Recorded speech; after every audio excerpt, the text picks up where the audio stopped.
মনোহারের দোকান করলে তো আরো ভালো হবে। যত বৌদিরা আসবে তাদের হাতটা ধরে চুরি পরিয়ে দেবে। ঠিক আছে, আমি আর কোনো বিজনেসই করব না, সোনার কাজই করব। এই সরু সরু কানের গুলো আর ভালো লাগছে না। কর্তাকে কবে থেকে বলছি নতুন ডিজাইনের একটা কানের এনে দাও, এনে দিচ্ছে না। দূর, আর ভালো লাগছে না।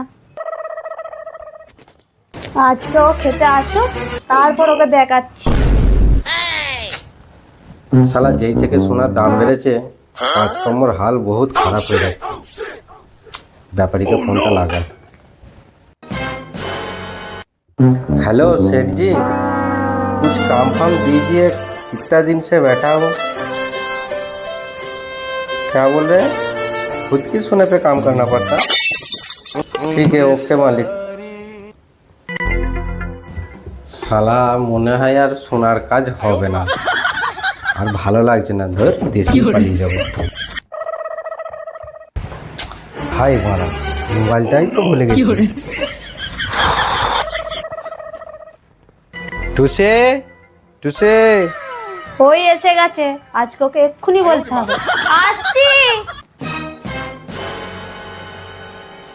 তুমি তাড়াতাড়ি সব গোছগাছ করে নাও, আমরা আর এখানে থাকবো না, দেশে যাব।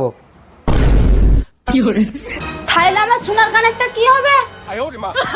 কি হলো লোকটার? আমি তো এখনো কিছু বললামই না, এখনই এরকম করছে। দেখি তো।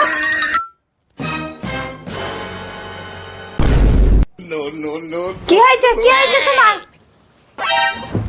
তুমি জানো সোনার দাম কত বেড়ে গেছে? তাই নাকি? হ্যাঁ, মনে হয় আর কাজ ফাজ কিছু হবে না, ওই জন্য দেশ চলে যাব, যে কোনো একটা বিজনেস করব। নাও নাও, তাড়াতাড়ি সব গোছ করো। হ্যাঁ, দেশে চলে যাবো? তাহলে তো আমার গার্ডেনে যাওয়া, শপিং করা কিছুই হবে না। তো যাই হয়ে যাক, আমি দেশে যাব না। কই গো, তুমি কিসের বিজনেস করবে? কেন, দেশে যে ফুচকা বিক্রি করব। সে তো ভালোই হবে। দেশে যে ফুচকা বিক্রি করবে, যত নতুন নতুন বৌদিরা খেতে আসবে, তাদের সাথে গল্প করবে, সেটা কি আমি বুঝি না? ঠিক আছে, তাহলে আমি মনোহরের দোকান করব। বাহ বাহ বাহ, মনোহারের দোকান করলে তো আরো ভালো হবে। যত বৌদিরা আসবে তাদের হাতটা ধরে চুরি পরিয়ে দেবে, তোমার তো আরো ভালো হবে। ঠিক আছে, আমি আর কোনো বিজনেসই করব না, সোনার কাজই করব। আরে দাঁড়াও দাঁড়াও, ভাতটা তো খেয়ে যাও। তো ভাত খাওয়া নিকুচি করেছে, সব সময় সুন্দর।